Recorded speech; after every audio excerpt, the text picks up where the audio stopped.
Pregação da Palavra.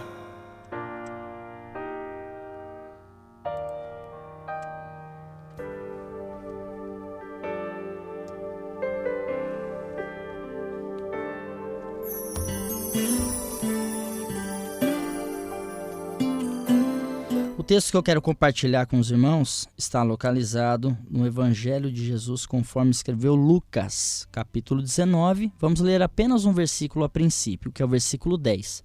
Lucas, capítulo 19, versículo 10, diz o seguinte: Porque o Filho do Homem veio buscar e salvar o que se havia perdido. Porque o Filho do Homem veio buscar e salvar o que se havia perdido. Senhor, em nome de Jesus, estamos em Tua presença para Te glorificar, para entender mais sobre o Senhor, e creio que pelo Espírito Santo conseguiremos fazer isso. Eu não sei nesse exato momento, ou no momento que essa pessoa ouvir a palavra, o que o Senhor há de falar, aonde essa palavra alcançará. Eu sei que a Tua palavra há poder, e eu sei que o Espírito Santo é aquele que nos guia em toda a verdade e que nos convence do pecado, da justiça e do juízo. Então eu peço em nome de Jesus que o Espírito Santo tenha atuação em cada coração, que há de ouvir a Tua palavra, que seja uma bênção em nome de Jesus. Jesus,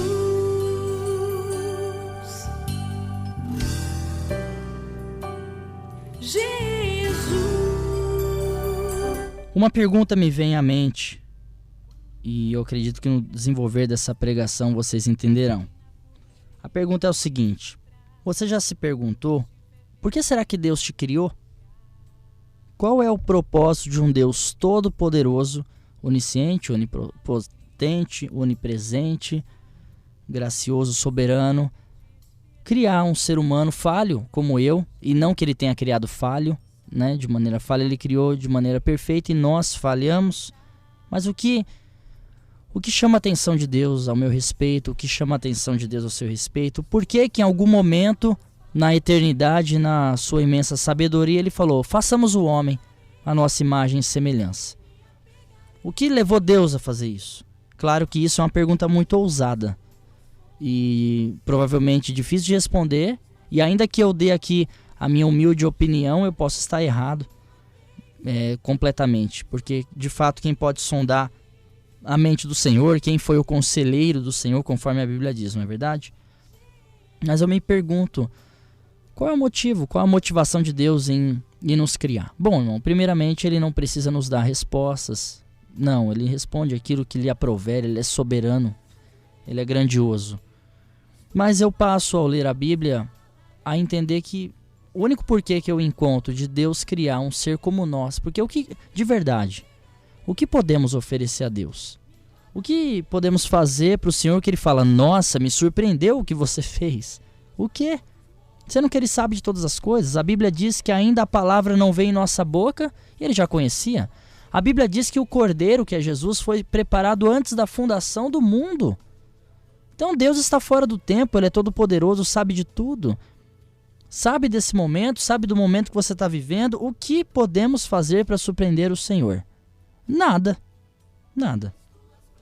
Então o que faz esse Deus todo-poderoso naquele momento com a Trindade falar: façamos o homem em nossa imagem e semelhança, conforme Gênesis? Eu só encontro, na minha humilde opinião e minimamente que eu tenho, mínimo entendimento da palavra, precisamos saber muito mais, que o Senhor busca um relacionamento com o homem. O Senhor está em busca de um relacionamento com o homem. Isso eu não estou embasado em mim. Vamos trabalhar um pouquinho isso. Não é apenas a minha opinião. Isso é baseado na palavra. Por exemplo, a Bíblia diz em João 4:23 que o Senhor procura verdadeiros adoradores que adorem a Ele em espírito e em verdade. São esses que o Pai procura. Olha, o Pai está procurando, Deus está procurando no homem verdadeiros adoradores.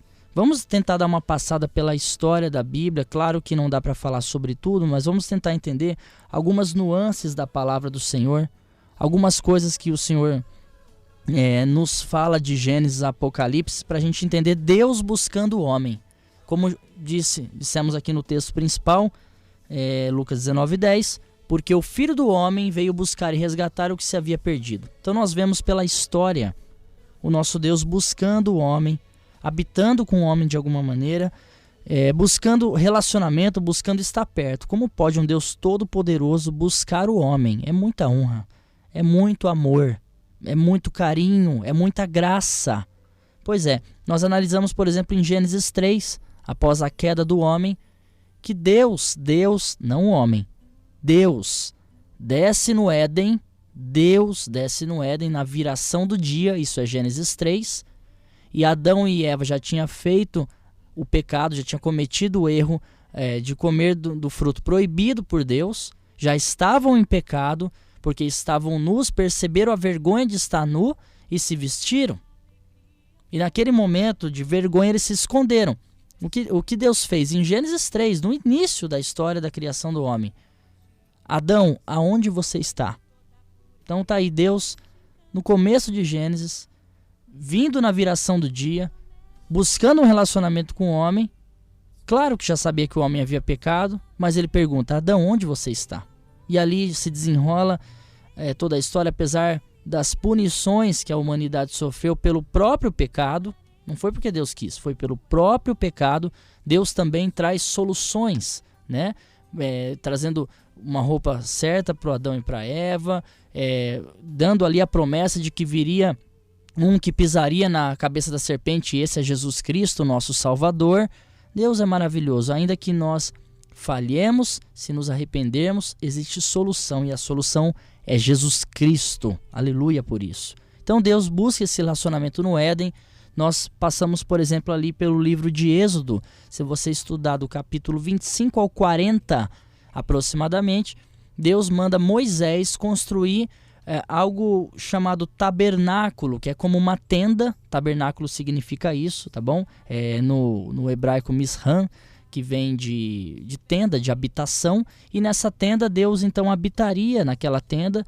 Claro que espiritualmente, né, Deus não habita em templos feitos por mãos, sabemos disso, mas queria encontrar Deus, ele iria se manifestar naquele tabernáculo. Só que esse tabernáculo ele era restrito a Moisés, aos sacerdotes, não era qualquer um que poderia entrar, muitos poderiam entrar e não suportar a santidade de Deus e morrer.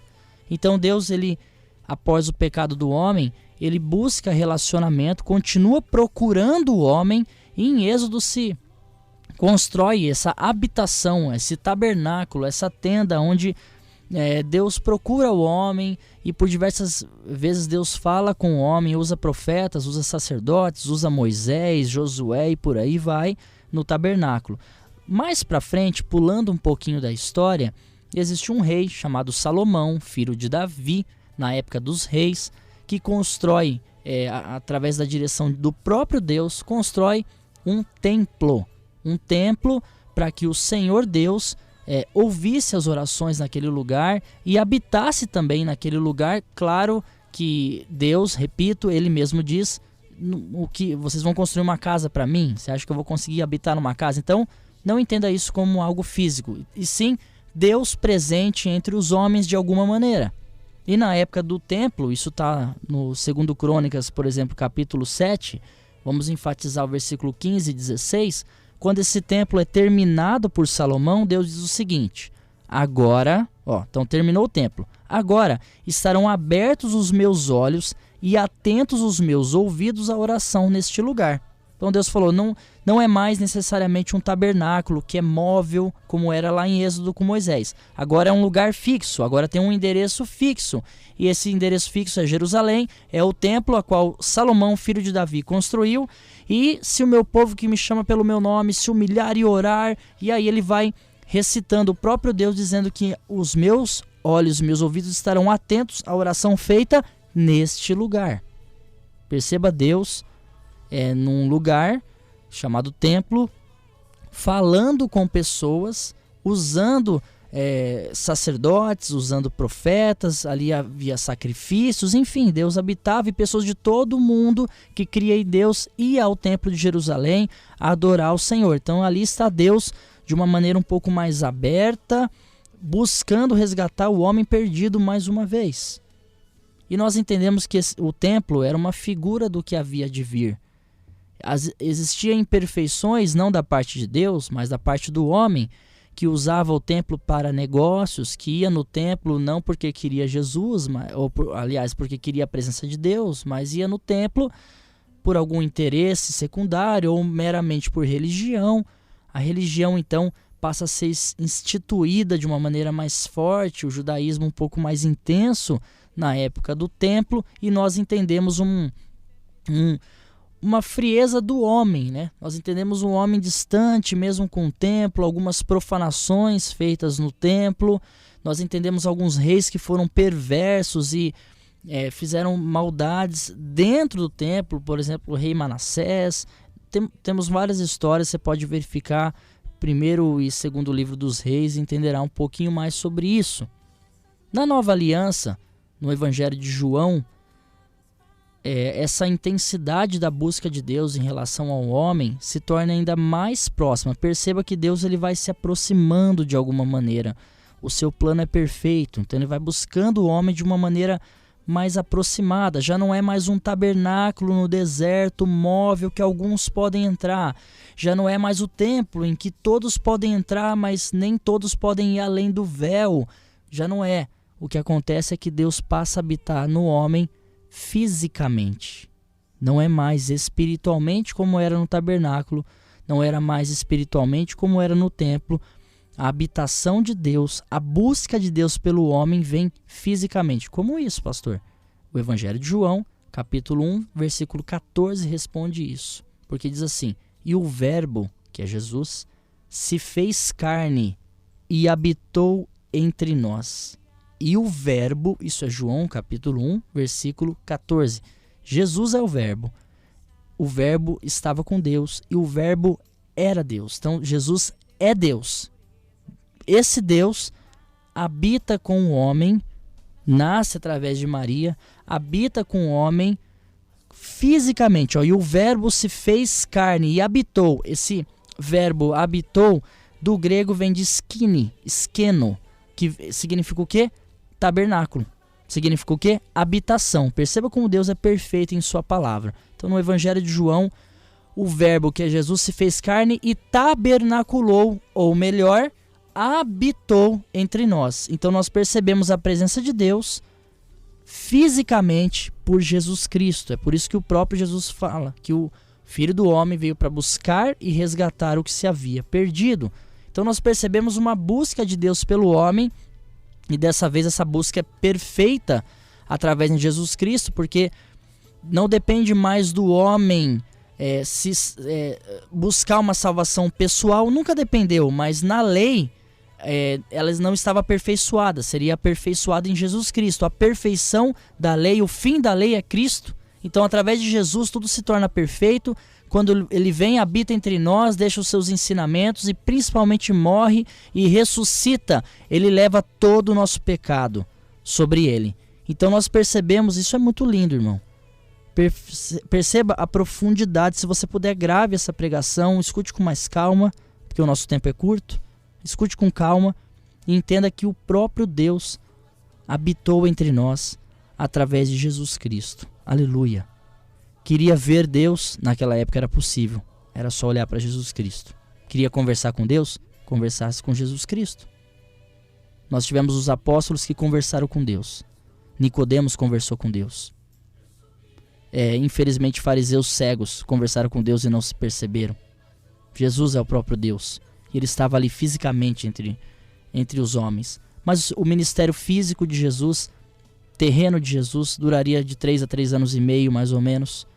E quando está finalizando, eu gostaria que você prestasse muita atenção, quando está finalizando esse ministério de Jesus terreno, ele reúne os discípulos e os evangelhos todos falam sobre isso. Eu quero enfatizar João capítulo 14. E na ceia, ele começa a explicar. Ele já tinha dito, mas vai reafirmando, olha, eu vou morrer, eu vou ser entregue na mão dos maus, eles vão me açoitar, eles vão me matar, eu vou ser crucificado. Enfim, Jesus começa a dizer que era importante que ele morresse para que então ele ressuscitasse e salvasse a humanidade. E nesse processo de morte, Em João capítulo 14, a partir do verso 14, ele diz algo maravilhoso. Olha, eu vou para junto do meu Pai, mas eu não vou deixar vocês sozinhos. Lá no versículo 1 ele fala, não se turbe o vosso coração, creia em Deus, creia também em mim. Na casa do meu Pai há muitas moradas. Ele vai trabalhando com um consolo para os discípulos, que também serve para nós, que devemos crer que o Senhor sempre estará conosco. E naquele momento de partida de Jesus, na qual ele seria ascendido aos céus, ele fala, eu não vou deixar vocês órfãos. Presta atenção. Ele diz, eu rogarei ao meu Pai, e ele enviará outro Consolador. Essa palavra outro, irmão, é muito poderosa no grego. Ela significa alguém semelhante, igual a mim. Então ele diz, queridos, fique tranquilo, eu vou para o meu Pai porque precisa ser dessa maneira. Eu preciso morrer, sofrer, morrer, ressuscitar e voltar ao Pai, para que assim esteja consumado o meu sacrifício em amor de toda a humanidade. Mas eu não vou deixar ninguém aqui na terra sozinho. Se vocês creem em mim, se vocês creem no meu Pai, a Santíssima Trindade há de trabalhar. Então quem ficará na terra é o Espírito Santo, o Consolador. E esse Espírito Santo, queridos irmãos, queridas irmãs, esse Espírito Santo está exatamente agora agindo. Esse Espírito Santo está exatamente agora consolando. Esse Espírito Santo está exatamente agora, como a Bíblia diz, guiando os seus filhos em toda a verdade. Esse Espírito Santo está exatamente agora, como a palavra diz, nos mostrando, nos apontando, nos convencendo do pecado, da justiça e do juízo. E esse Espírito Santo, ele não habita no tabernáculo. O Espírito Santo é Deus. O Espírito Santo é Deus. E Deus então não passa mais a habitar no tabernáculo nesse momento. Deus então não habita mais em templos e nem no templo de Jerusalém. Pode construir o templo que for, templo de Salomão que for, replicar o templo que for. Não, Deus não habita naquele lugar. Deus não habita num tabernáculo mais. Jesus, fisicamente falando, não está mais na terra, porque o seu ministério foi cumprido. Mas é enviado à terra através de Jesus que clama ao Pai, isso é João capítulo 14, outro Consolador, que é alguém semelhante, igual a ele, da mesma essência, o próprio Deus, o Espírito Santo. E aonde ele habita? 1 Coríntios capítulo 6, 19 responde, não sabeis vós que vocês são o templo do Espírito Santo? Nessa busca de Deus pelo homem, meus irmãos e irmãs, ele já habitou em tabernáculos, templos. Jesus veio e tabernaculou entre nós, habitou entre nós. Hoje, ele habita dentro de nós. A presença do doce Espírito Santo, que é Deus, aleluia, habita no coração daqueles que entregam sua vida a Jesus Cristo. Habita no coração daqueles que sabem que Deus amou o mundo de tal maneira que enviou seu Filho por amor de nós, para que todo aquele que nele crê não pereça, mas tenha a vida eterna. Esse Espírito Santo habita dentro de pessoas. Não é mais um tabernáculo restrito, imóvel no deserto. Não é mais num templo, numa localidade geográfica, não. Não é mais num homem corpóreo como foi em Jesus, que é Deus, que hoje está à destra do Pai, aleluia. Não, hoje o Espírito Santo habita em nós. O Senhor Deus está em nós pelo Espírito Santo. Isso nos diz muitas coisas, muitas coisas. Se o Espírito Santo habita em você, se o Espírito Santo habita em mim, meus irmãos, precisamos então deixar que o dono dessa casa, que somos nós, a casa somos nós, ele habita em nós, comande, ele que manda, ele que dita as regras e não mais a gente. Porque no tabernáculo no deserto tinham regras. Quem ditava as regras? Deus. No templo feito por Salomão em Jerusalém, tinham muitas regras. Quem ditava essas regras para o povo adorar? Deus. Deus. Jesus veio ao mundo e trouxe ensinamentos. Nas suas primeiras pregações, ele dizia: O que você ouviu dos antigos, eu vos digo diferente agora. Eu aperfeiçoo o que vocês aprenderam. Se vocês aprenderam olho por olho, dente por dente, eu digo, ame o seu inimigo. Dê a outra face, no inimigo que te bater à direita, vire à esquerda. Jesus vem com ensinamentos, com mandamentos que devem ser obedecidos. E tudo que Jesus falava deveria ser obedecido, porque ele é Deus. Ele, então, sofre as dores, sofre as tentações, é morto, crucificado, ressuscita ao terceiro dia, é ascendido aos céus, e o Espírito Santo, que é Deus, que é o Consolador, está em nós. E eu oro profundamente para que você entenda essa mensagem. Ele habita dentro de nós. O Deus Salvador, o Trino Deus, na pessoa do Espírito Santo, habita em nós, habita em seres humanos e continua como era desde Gênesis. Ele é que manda, irmão. Ele é que dita para onde você vai, com quem você fala, se você deve ir para a direita ou para a esquerda, se você deve tomar decisão A, B ou C. Não somos nós mais que direcionamos nossa vida. Gálatas 2:20 diz o seguinte: não vivo mais eu, Cristo vive em mim. E vive mesmo. O Espírito Santo de Deus, a Trindade, e o tema hoje não é Trindade, apesar que estou falando bastante sobre isso. Pesquise sobre a Trindade. Na nossa cabeça pequenininha de ser humano não é fácil entender. Um Deus, ele é três em essência. Como é isso? Pesquise. Não dá para falar sobre isso exatamente agora. É maravilhoso esse estudo também. Mas eu digo a vocês, não vivo mais eu, Cristo vive em mim. Se Ele tem nos procurado, e você que foi achado e Ele habita em você, como é que eu sei que o Espírito Santo habita em mim? Você tem o fruto do Espírito Santo, de Gálatas 5:22? Você tem os dons do Espírito Santo? É Ele que te diz, é Ele que te guia nos seus passos, ou é você próprio? Porque se nós somos crentes nominais, pessoas que creem em Deus só por falar, mas fazemos da nossa maneira, vivemos da nossa maneira, fazemos o que queremos, não, Ele não habita em nós. Ele é o dono da casa. O dono da casa é que decide para onde essa casa é guiada e direcionada. E esse é o convite desse momento. Que você deixe o dono da casa, o Deus Todo-Poderoso, que busca o homem, desde Gênesis até hoje. E se Ele te achou, se você sabe quem Ele é, se você entregou a vida a Ele, deixa o Espírito Santo que mora em você guiar a sua vida. Se você ainda não conhece o Senhor, é um bom momento para você falar: Senhor, habita em mim. Eu estou cansado de pecar. Eu estou cansado de viver a minha vontade. Eu estou cansado de tomar as decisões por mim mesmo, porque quando eu faço isso, eu estou fadado ao fracasso, a um destino eterno terrível que é o inferno. Guia a minha vida, direciona a minha vida, seja o meu Salvador de fato.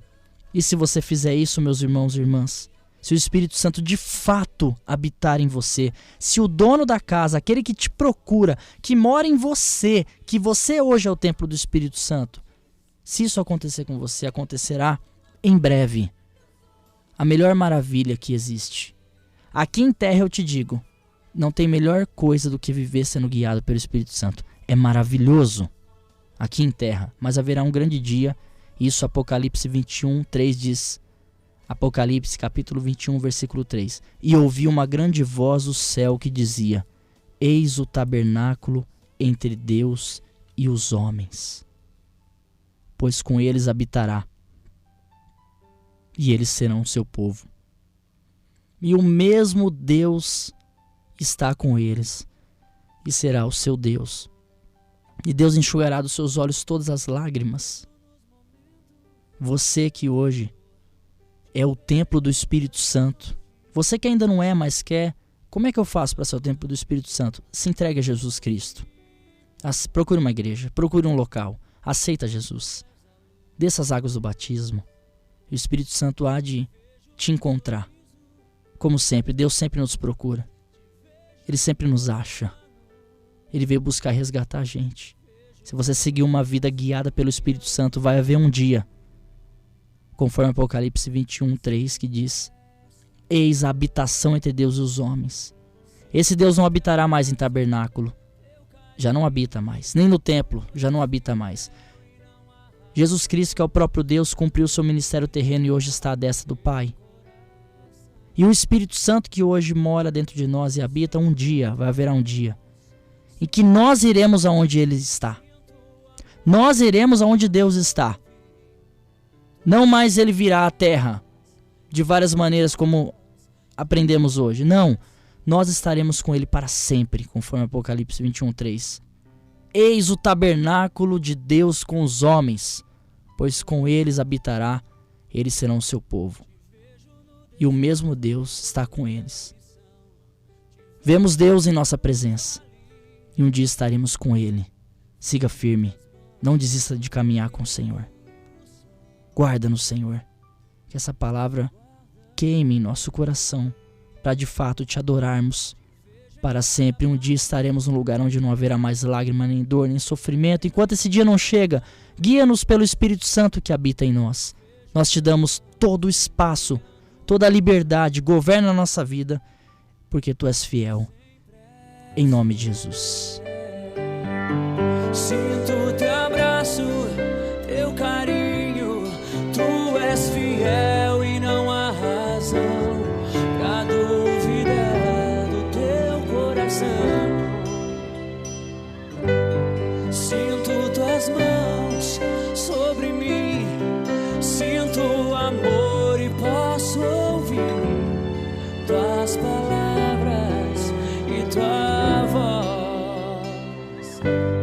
Sinto teu abraço, teu carinho, Tu és fiel e não há razão pra duvidar do teu coração.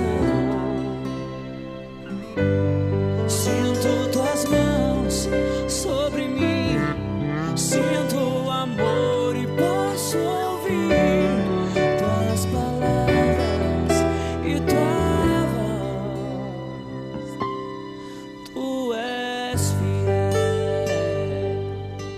Tu és fiel, Tu és fiel.